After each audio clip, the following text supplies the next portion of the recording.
Welcome to the Branding Room Only podcast, where we share career stories, strategies, and lessons learned on how industry leaders and influencers have built their personal brands. Now, let's get started with the show. Hey, y'all, get ready for a masterclass in communicating. I really loved this conversation with Dr. Amber L. Wright. She is authentic, she is clear, she is strategy, and just communication generally. And I got so much out of this conversation. I can't wait to hear what you get out of it. Make sure you look at the show notes afterwards. And of course, please send me an email and let me know what you thought about the conversation. Hi, everybody. It's Paula Egger, your host of Branding Room Only. And I'm so excited today for our guest, Dr. Amber L. Wright. She is a communications expert, a speaker, and an executive life coach. Her work is designed to give you words well said for life well lived. Come on through with that. Welcome to the Branding Room, Dr. Wright. May I call you Amber? You should. Yes, darling. You can call me Amber. I'm so excited to have you on today. Everybody, as usual, I love to kiki with my friends on this podcast. And while we have not met in person, we have been friends online for a very long time. And so it's exciting to have you join us for a conversation. Amber has been somebody who has, without probably knowing for sure, she has done a lot in my life, meaning help me communicate with people better and also just be there as someone who I could rely on online.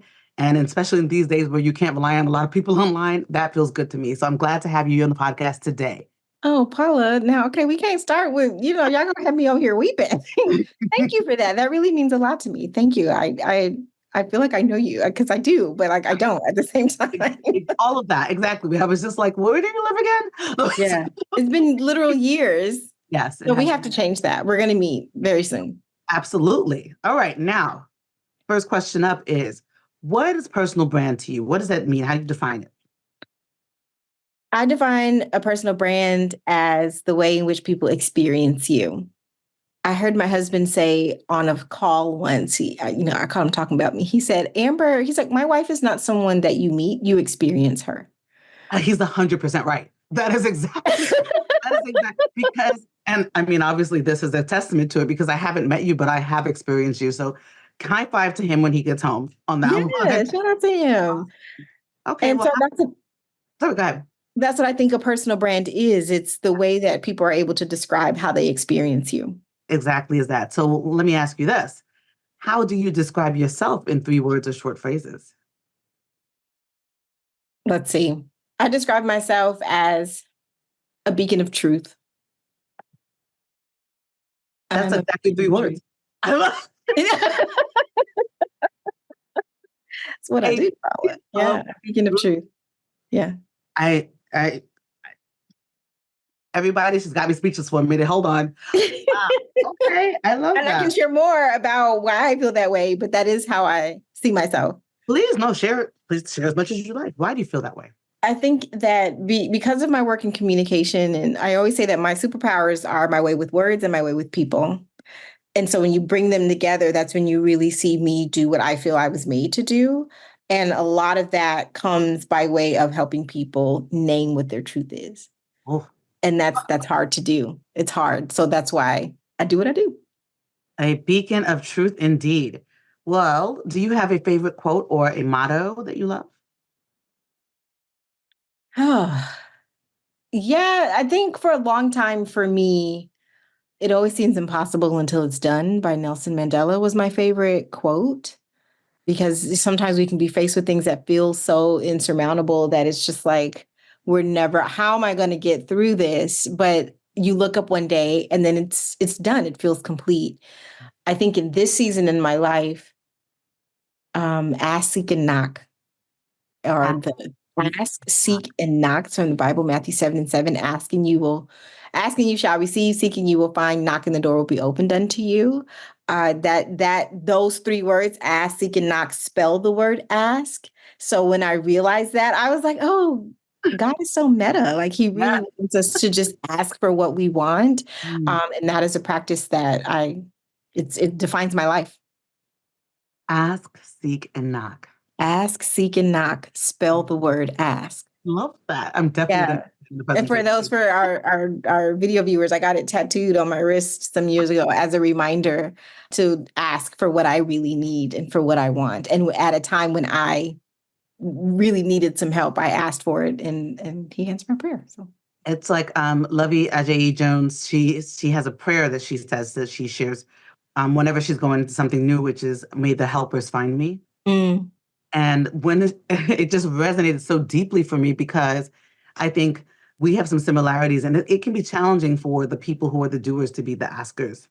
And yeah, oh, yeah, we yeah. need to, right? We need to ask because we can't do it all. So I love that. Thank you for sharing that. Okay, on the flip side, what is your hype song? When they are going to get full on Dr. Amber L. Wright, what Mm, song is playing when you walk into the room? Or maybe if you're having a bad day, what song are you playing? So that could be the same song or different songs. sure.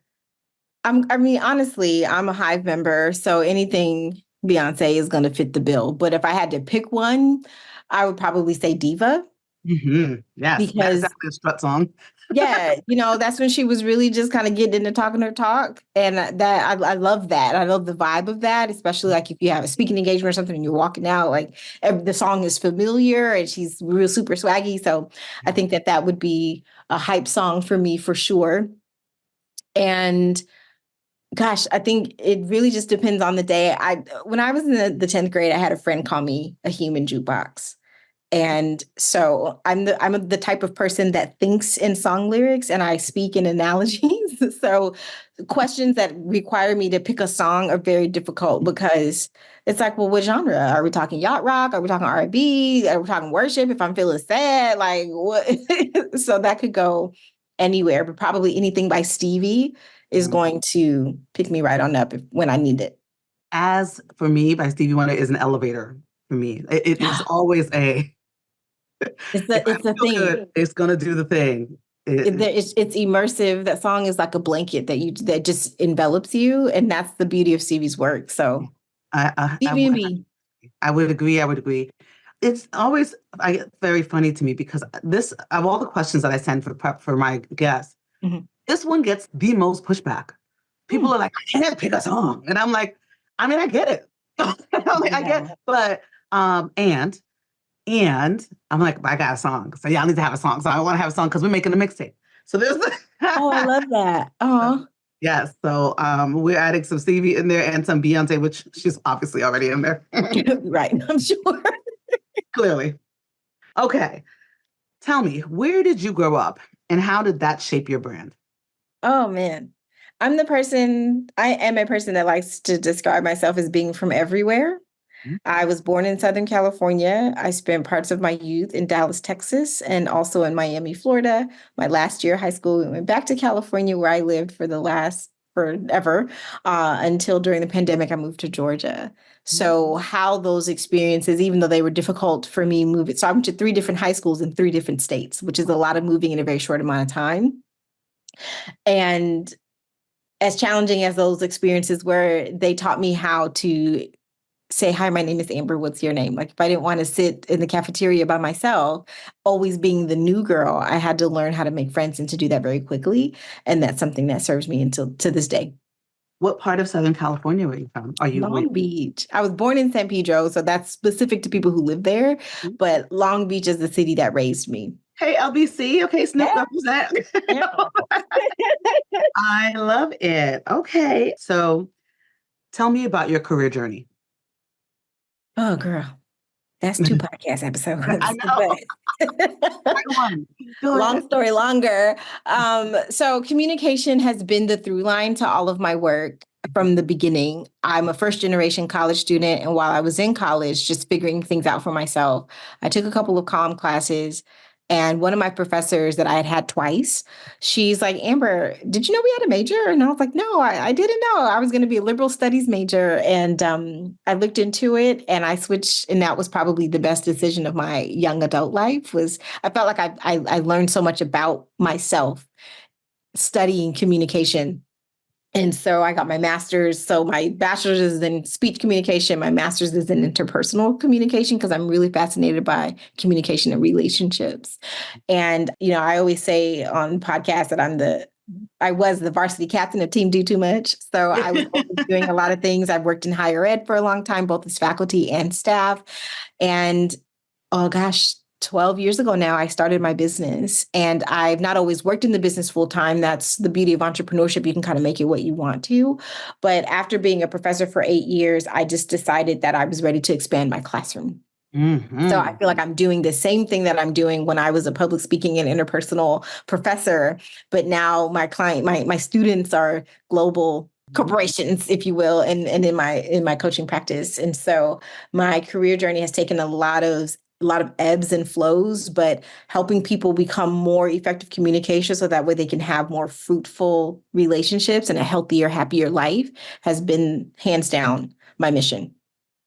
I mean, as somebody who obviously studies personal branding so much that she has a podcast about it, what I love about you talk in clear snippets. Like, I'm like, it's going to be so hard for them to pull out which clips to choose because you have so many good ones.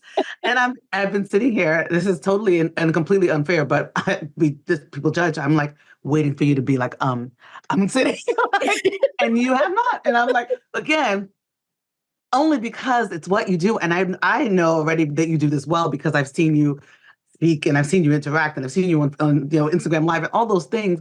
But for the folks who are on, y'all know I have a very high standard for who and what. Yes, high standard. And I am sitting here very much like in awe of what you do and how you do it because it seems so effortless to you. But communication is hard. It's hard. It's simple, but it's not easy. It is right. It is hard.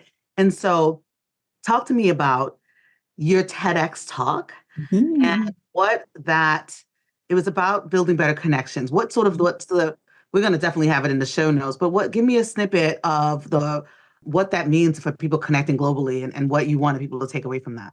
Yeah, thank you for this question. And also, the teacher in me wants to say that anyone who listens to this episode and consumes it, I hope that I'm modeling what we want for guests on this podcast is to be concise. Concision is your friend. Brevity is your friend. So yes. I try to model the things that I teach people, how to do. And then you're also just really great at this too, Paulo. So my TEDx is called Ask Better Questions to Build Better Connections. And I love that talk so much. And not even because I wrote it and I worked so hard on it and I delivered it, but it's really, really good because if you ever apply for a TEDx or you get an interview I'm calling it into the universe. Yes, we're going to call that in for you. They're going to ask you, what is your idea and why is it worth spreading? And what I love about that second question is everybody has ideas, but not all of them are worth spreading. That part.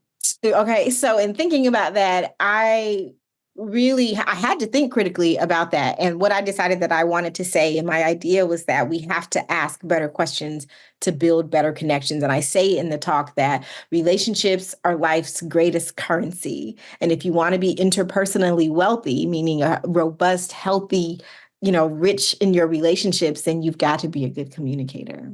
And I stand by that. I believe that I do speak in these little clips and quips, but I like to say that the quality of our lives is directly influenced by our ability to communicate with confidence and with clarity.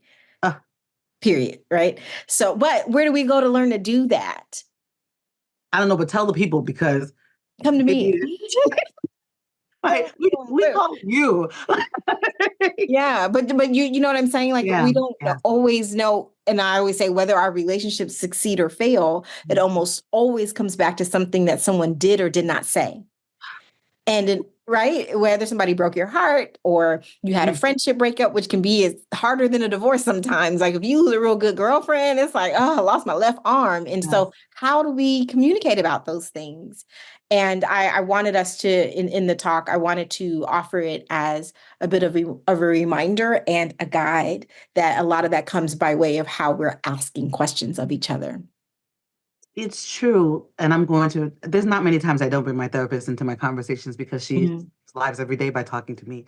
So, but she reminds me that when you're in a conflict with someone, you don't ask them why.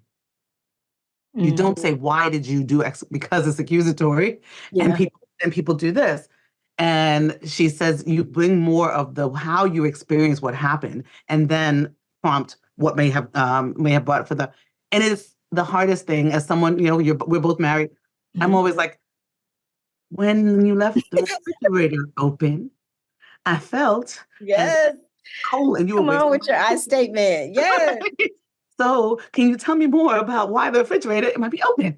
I'm like, I'm not gonna start why, but I'm gonna get a why in there. Anyway, but it's true. It does, we care for each other with the way we communicate too. Oh, absolutely. Yeah. And so Absolutely. when you're not direct, which doesn't mean mean, Correct. This is right? true.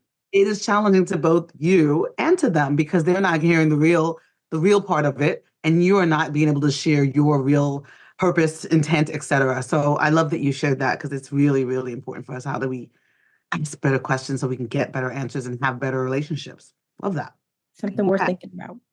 So how do you apply this concept of interpersonal communications and communicating generally to your personal brand and how folks should really think about how they show up when they're communicating?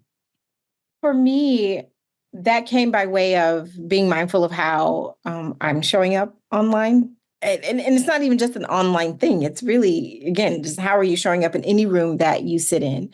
And I'm just intentional about being myself. After having so many jobs, I mean, I've worked in the big three. I've worked in higher ed, like I said before. I've worked in corporate, and then now as an entrepreneur, I do others around me a disservice when I'm not my true self in these spaces. I don't know how to be different versions of myself. Now, communication is contextual. How I might talk to you might be different than the way that I might talk to my kid, for example, because the context is different. But inherently, you're both experiencing me in a genuine way. And so I think that when it comes to my personal brand, I want that to be in alignment because I am the face of my brand of how people experience me. So when I'm building a website, for example, I want to look like somebody that you would want to talk to. Please. So that has to come up in my photos. It's got to come up in the copy, in the things that we say. The navigation even of the website has to make sense because I want to make it easy for you to interact with me or engage with me or what have you. So it's thinking about all of those things, but fundamentally it's like who am I being and how do I want people to experience me? Putting that thought into that and being consistent with that intention. You really said so many of the words that I think are best practice when it comes to a true, I don't want to use this word because I'm going to use it again, but a strong personal brand, which is consistency, authenticity. It's kind of like reliability. I equate branding also with like how you brand a product. I love, speaking of Atlanta, Coca-Cola. I know what to expect when I grab that can of Coca-Cola and what it's going to taste like, and if it's cold. And I expect that from my interactions with people, and it's very jarring to me when it's not that way. It's like, what's going on? And to your point, you don't get the magic of the person when they are hiding or trying to be something different than they actually are. So for all of you who are listening, it's really, really important to remember authenticity is not keeping it real, but it is real in all of your interactions. And sometimes that's a grade, right? The context is important to your point. Yep. I'm not going to be like, hey, girl, when I walk into a business meeting, but I certainly was like, oh my God, what happened when I saw you? Because we have that, the context. Because we had, and so I years ago, I was speaking at an event and they assigned a volunteer to each speaker. And this woman, she was visibly nervous and I couldn't understand why. As she was assigned to me, just kind of, do you need anything? Do you need water and what have you? And after a few interactions with her where I could tell like something was up, I just looked her in the eye and I was like, how are you doing? And she said, oh, I'm okay. And she's like, I just really love you. And I was like, you know me? And she was like, yeah. Now, come to find out, this woman and I had an interaction before over social media. She was, she had DM'd me and all this. And I was like, girl, you done stood here all these time, for all these hours, and you didn't say that it was you. And she was like, I was so like kind of, I guess, starstruck, if you will. Not because I'm some celebrity. No, you absolutely are. Yes, you are. But okay. She's like, and you, well, okay, I'll take it. Okay. But she said, you're exactly the way I thought you would be. Oh, I love it.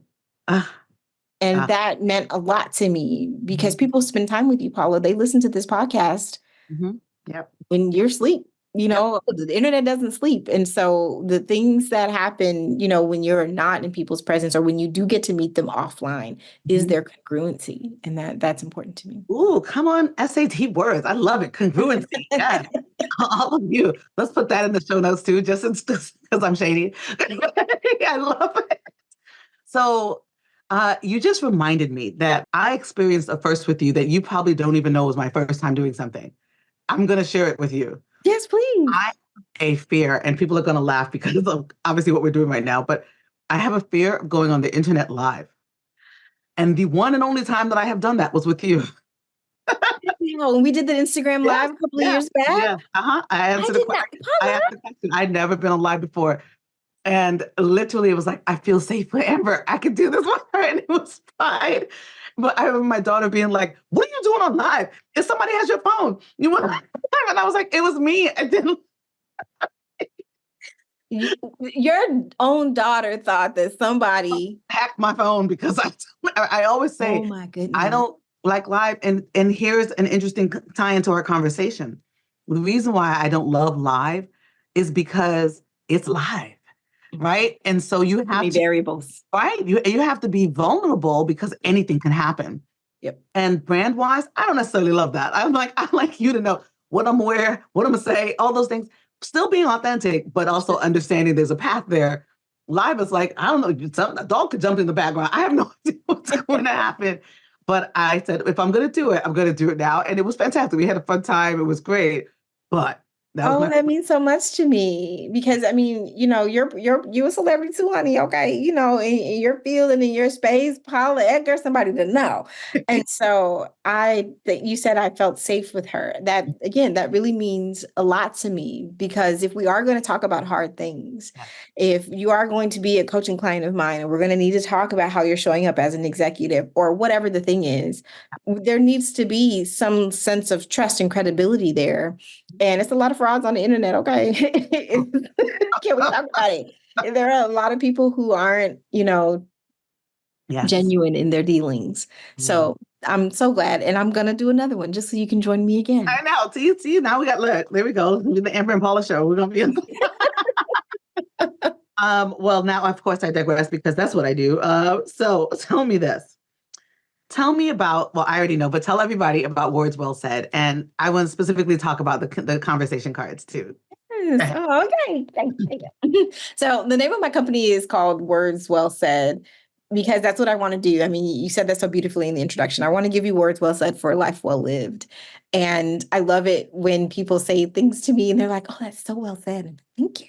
That's what I mean. So that's the name of the company. And I describe it as a personal development company because, again, I want you to be a better person. And so a lot of that comes by way of who you say you are and how you're showing up, if those are, again, aligned, and then how you engage with people and how you're showing up communicatively. So I really love this work. And my last corporate role, I was a senior associate for one of the big four accounting firms. And I remember in the interview, the gentleman asked me, like, you know, Amber, why do you want this job? Like, you know, you have your own business, you have your own website, you're doing all this stuff. Like, why do you want this job? And I said, because I'm married to the work. When I was a professor, my job was to help people become better communicators. I'm doing it now in my company, and I'll do it for you when I join the team. It's the channel changes, but the song is the same. And he was just like, yeah, I think, yeah, okay.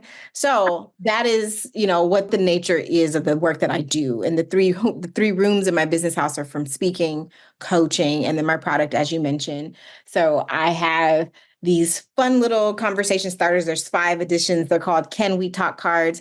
There are 50 questions designed to take the guesswork out of small talk.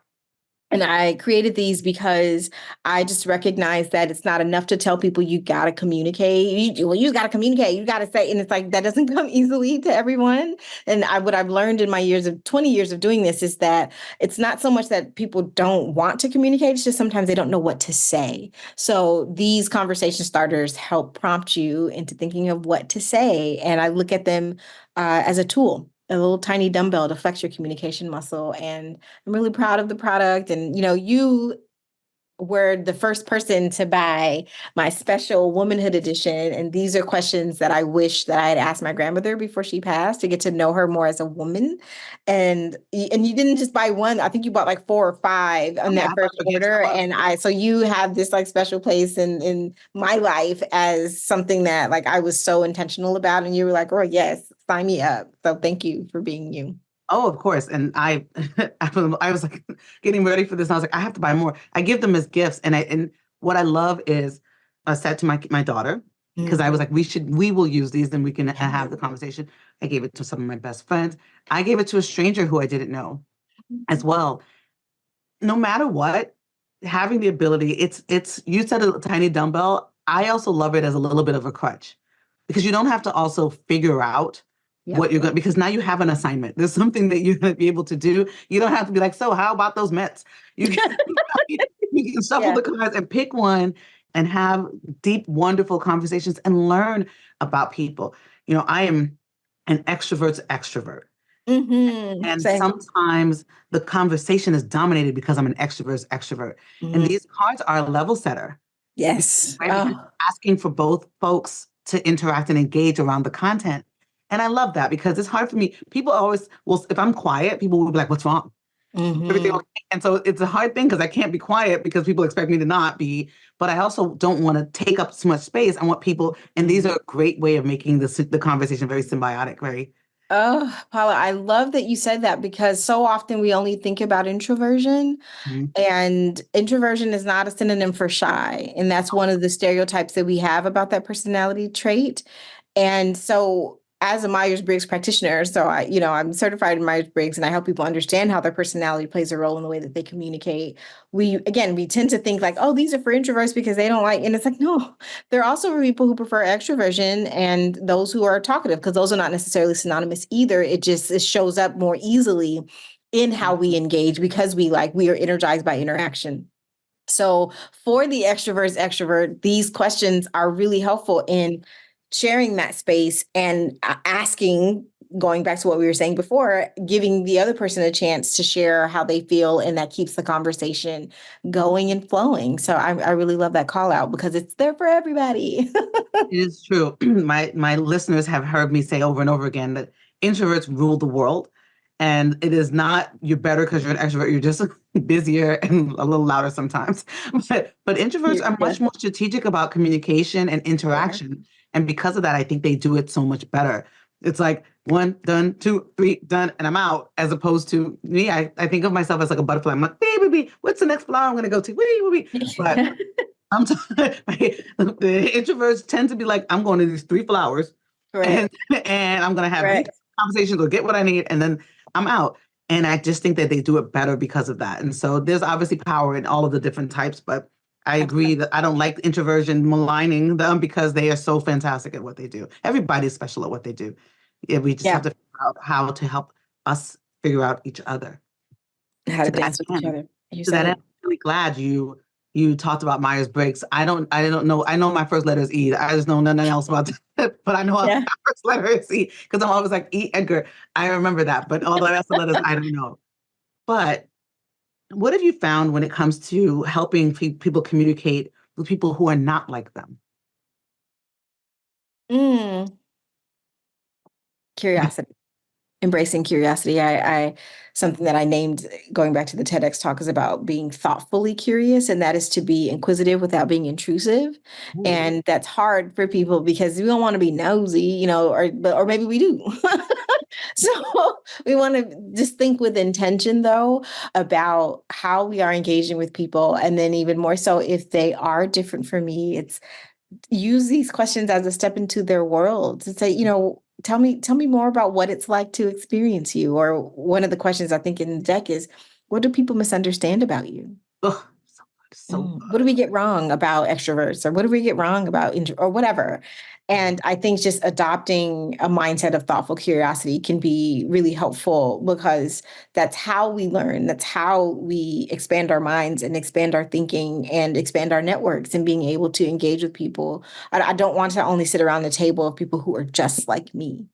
At that part. but being willing to, I'm awesome. So that's going to be, a group of people who are a lot of fun, but there's so much fun in diversity and diversity of thought and experience and background. And so being able to, again, put yourself in the position of looking at things from the other person's perspective. What's it like to be in this country and not speak the language? Mm-hmm. Or having to learn that inherently then offers up a level of like sensitivity that I think sometimes we miss in our interpersonal interactions, and just getting that, what is the saying that, well, I was going to say the one with numbers, like there's more than one way to add to the number 4, but also there's multiple ways to skin a cat, which I don't, I don't want to skin a Always cat. like, let's not. The cat didn't do nothing to That's us. I've never done that before. But you get what I'm saying. Like, Yeah. there's more than Yeah. one way of Yeah. thinking, and our way isn't the only right way. Right. Which is a great call out and into something that I promote as much as I can, which is the inclusive communication imperative, which I think is what you were kind of getting to, right? Mm-hmm. It's the ability to communicate across our differences and the places where we're similar. But I think really being strategic and thoughtful because people are different. But even if you think they're the same, it's important for you to be inclusive in how you communicate. And I work with a lot of lawyers and law firms and people in the legal community. And I remember having a conversation with someone who was very challenged by having to use pronouns. I mean, this person was a coaching client of mine, a leader at a law firm. And, because of the relationship, I was sort of like a confidant. So he would ask questions. Okay. I want to just ask you something, and I don't want anybody to take offense to it. And as soon as somebody says don't want to take offense, I'm always like, oh God. So, Offense meter. right, exactly. I'm like, here we go. But he said, Paula, I'm just like so frustrated because pronouns and it's not even grammatically correct. And I was like, that's what you're going to stand on? Grammatically correct. But I shared with him, take out everything else from it, all of the weight that you're putting on it, and just think, if somebody called you a nickname that you didn't like, would you like it? And he said, no. Mm-hmm. And I said, why are you putting more on this than that? It's essentially, there are people who are saying this is how they would like to be referred to. And if you want to be considered an inclusive leader, then do so. Right? It is not hard, but people put a lot of weight and layers and things on how we are named. Yeah. And how we were referred to that doesn't necessarily have to be there. Now, again, I know that there's some people who have a lot of other layers to why it's challenging for them, but in my mind, it's look, the same way I don't want you calling me, people call me Pamela all the time. I'm not really sure why, because it's all different letters. But they do. And I'm like, no, my name is Paula, and it's such an important piece of who I am. And me asking you to refer to me the way I would like to be referred to is a baseline of respect. Period. How we communicate with each other, right? Your name is first. Your name is the first thing. And so for all you out there, get it right. Make the effort. Because what do you lose by referring to someone as they, if that is what they prefer to do? Nothing. Does it take a little bit of practice? Sure. But what a gesture to be able to say, I see you. And that's the work. When I'm doing the same work and working with companies and teams, it's how are you making your people feel seen, heard, and valued? And so much of that comes up in a simple act of using your pronoun. All of that. Speaking of inclusive communication and when you're working with teams, I can imagine that if you're talking to leaders, that there sometimes is a lot of ego that might go into situations that make it kind of hard for folks to change and the want to have growth mindset versus a fixed mindset in what you're doing. And with all of that, we still are human beings and we make mistakes. And so one tool in our communication toolbox is one that I want to hear your thoughts about, which is apology. My thoughts on apology are, I'm sorry if you are offended, is not an apology. Just for the record, it's not. I think what's challenging about apologies is accountability. and people having this desire to shirk accountability. Well, I'm sorry if you felt that way, as opposed to, I'm sorry I made you feel that way. Mm-hmm. There's accountability there. There's ownership there in the second sentence versus the first. And I think that that's part of the challenge as to why we can tell when apology doesn't feel sincere. And then we can also tell when it does. Yeah. It has an impact on us. It can feel like healing when someone says, I'm sorry for blank. And I saw this graphic once that it was an egg that cracked and the yolk was all spilled out. And it's, I'm sorry if the egg was broken versus I'm sorry I broke the egg.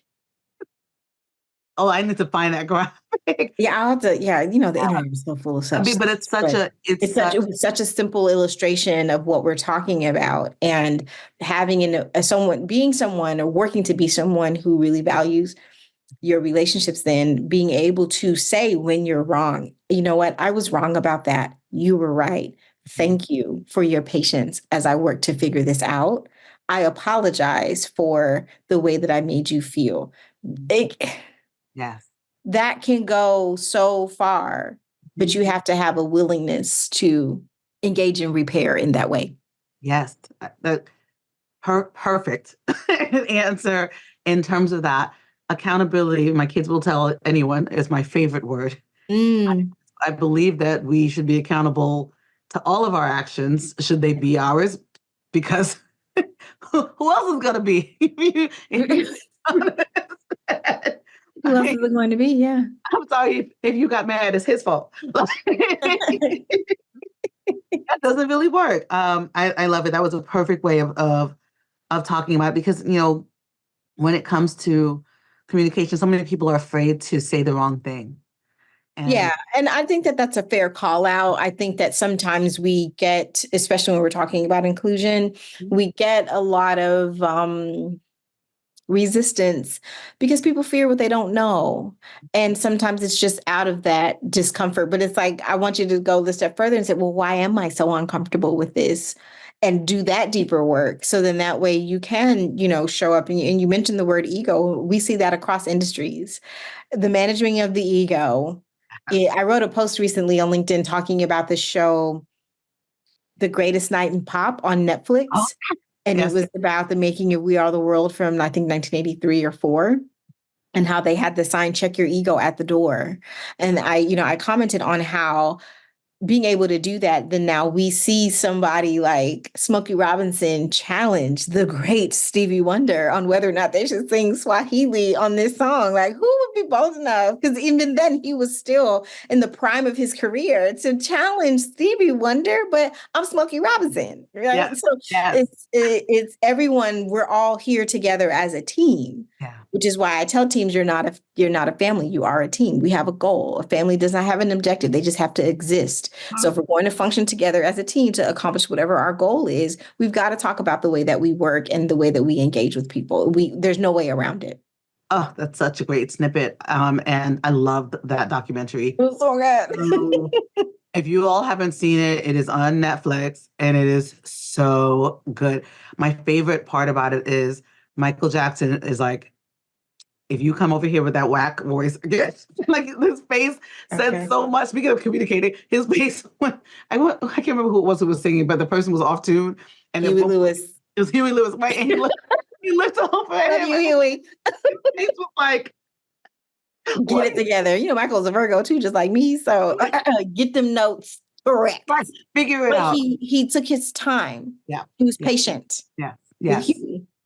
Yes, he was. There was a lot of, the ego check was very much balanced with patience in the room too. And what's his name? Oh my gosh, I'm going to forget. I just remembered it.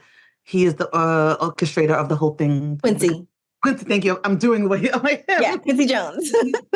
Was masterful in how he was navigating all the different groups and their egos, from the camera people to the musicians. I was like, Lionel. Even Lionel. Yes. Lionel put on a masterclass in interpersonal skills and how to leverage them. Everybody in that room liked Lionel. So he was like the team captain of getting it off, from writing the song to hosting the AMAs at night. Please go watch this. Yeah. We do not work for Netflix. This is not sponsored anyway, but it is there were so many leadership lessons that I took from that show. And that's what my article was about, like 5 leadership lessons that we took from The Greatest Night in Pop. And again, communication is a through line to all of that, for Yeah, sure. we will link that article in the show notes. I'm really glad you brought that up because it was a fantastic documentary. So we've talked about a lot, and I knew I this time was going know. to go quickly because life isn't fair. So, but I want to, what do I want to ask you? I want to ask you, I'm going to fast forward to the fun stuff. Okay. What do you do for fun? Ah, what's fun for me right now is exploring what fun is for me. Ooh, tell me Yeah. more. As a, again, retired varsity captain, team do too much. God asked me a couple years ago, Amber, who are you when you are not achieving? Who are you when you are not achieving? And that took my breath away. I'm like, I don't know. So I've been on this journey, I call it my joy journey, of just finding things that like I want to do. I just went to Mexico City in a couple of months ago, and I floated in a hot air balloon over these ancient pyramids. That was wonderful. And I ate good food, and I had a cooking class while I was there. And I'm letting my teenager teach me how to play her guitar because she loves the guitar. I'm taking Spanish just for fun. I'm already semi-fluent in Spanish. In Mexico brought that to life for me. Like, oh, I'm so much more fluent than I thought I was. So let me just do it for fun. No grade, no nothing, but just like, a free class from the library I'm able to take online. So finding things that delight me and that make me happy and light me up is like a new pastime for me right now. So I love it when the universe says, this is where you're supposed to be at this time, and these are the people to interact with at this time, because my word of the year, I pick a word every year, is joy. And my hashtag around joy, I have my hashtag is Paul Antics when I do things of fun, because I do fun all the time.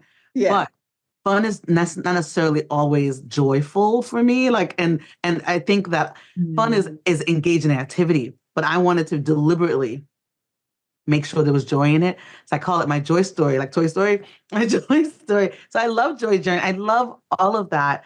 And I love that we're aligned in that as our intention for this year. That's fantastic. That's that I mean, who would have thought, but that is the part of the high achiever. It's who are you when you're not achieving? I got clothes for when I'm speaking and when I'm working, and I got athleisure wear. Like, what does my life look like in between? Like, I need a wardrobe to reflect the fact that, like, she's someone who goes to cocktail parties or goes out to dinner or whatever. And so, yeah, cheers to Georgia. When you said that God asked you, who are you when you're not achieving? I was like, please don't ask me that. I don't know. Don't ask me. That was for her, not for me. Right, exactly. I was like, this better not be a message to me through Amber. Oh my goodness. Yeah, sorry, friend. It's gonna sit on your shoulder now. Yeah. I take the lesson. I do, because especially now, and especially post-pandemic, and as Black women, and as women, and as mothers, and as wives, there's not a lot of self in there. Yeah. And so finding self and being selfish on purpose has been a wonderful, wonderful recognition of how much I actually enjoy spending time with myself, and I didn't before. Mm. And I needed to be surrounded by busyness before, and the pandemic gave me back understanding who I was and what I needed for me. It didn't give me much more than that, though. Anyway, to that end. All right. I ask every guest on my podcast the same 2 questions. One is stand by your brand. What is the aspect about your brand that you will never compromise on? Wow. What is the aspect of my brand that I will never compromise on? And I think that is the loss of self. I refuse to let entrepreneurship eat me alive. Okay, I refuse. So that means then I must only ever work with clients that I feel aligned with. And so I can't work with everybody. Okay, that's what that means. I can't work with everybody. All money ain't good money. I didn't do this in order to drive myself crazy and to send myself to an early grave. So that's something that I won't compromise on. And that is such, obviously we're both aligned in that we're both entrepreneurs as well. Mhm. I learned that lesson early, but I kept having to be reminded about that lesson. Mm. And so I'm glad that you said that, because I can tell you this for sure, that every single time that I have worked with a client that I felt something in my stomach, or I felt like, oh, this is not going to work, and I pushed forward, it was terrible every single time. And so it is honoring yourself and honoring your practice and honoring the client, Period. Yeah. all of the above, to not to say, nah, this doesn't feel right for me, to have 10 people I can recommend to you, or one, or Right. whatever the thing is. I'm happy. I want you to have joy, just not with me.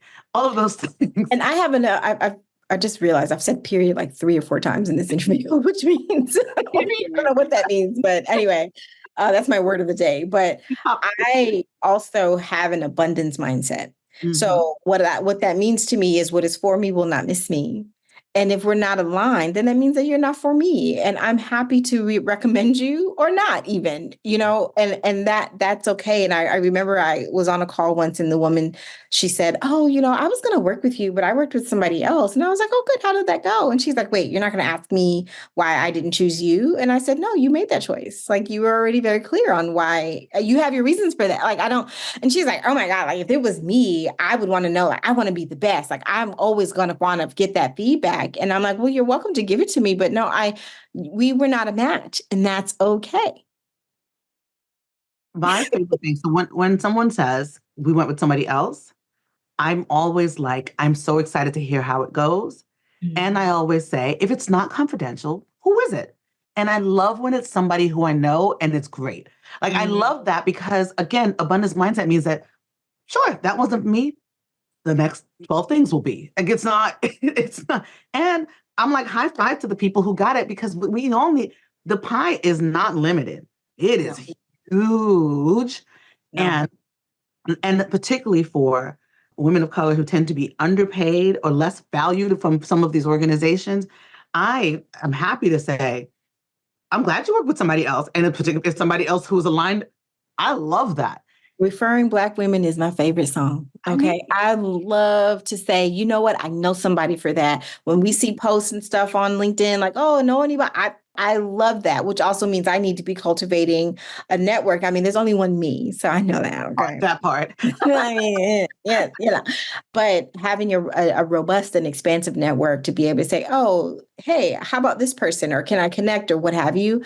That there's no, there's no loss on my end to be able to do that. And I'm not for everybody. And I'm also okay with that too. Oh, I want to not be. Yeah. Right? Yes, I'm a particular kind of Mhm. person, as we all are. And sometimes that aligns and sometimes it doesn't. And I feel when it does align, it's so magical Oh, that I gosh. only want that, right? I only want that alignment. So you're right. Any vetting that happens that says this is not it, okay. Find your it. Let me help you. Yeah, Go off absolutely. and be blessed. All right. So the final question that I have for you is this. Branding room only is a take on the term standing room only, because I'm clever. So, so what is the aspect about you and your brand, or the experience of you, that would leave a room with only standing room to experience about you? We talked about the word authenticity earlier. And I think the thing that makes people gather around me is I'm a storyteller by nature. Mhm. And I embrace authenticity in a way that is framed by this saying: people do not need to know you to be, authenticity means that people do not have to know you intimately, they just have to know you honestly. Ooh. So, am I being honest with myself? Mhm. And if I'm able to do that, it frees up other people to do the same. Mm.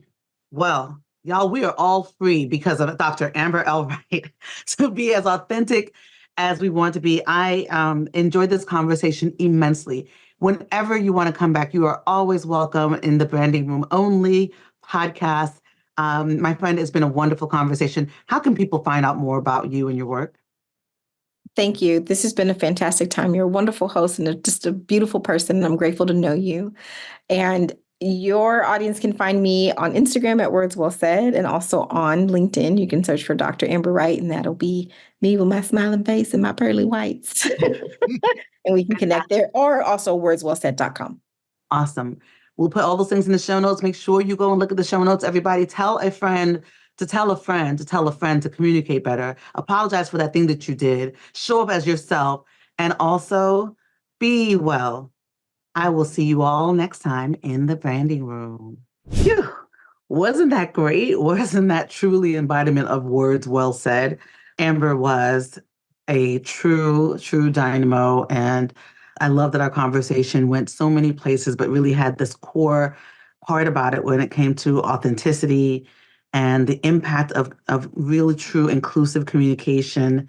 I do encourage you to look at the show notes, share this with a friend, download it, rate this podcast episode. And again, I'll see you again next time in the branding room.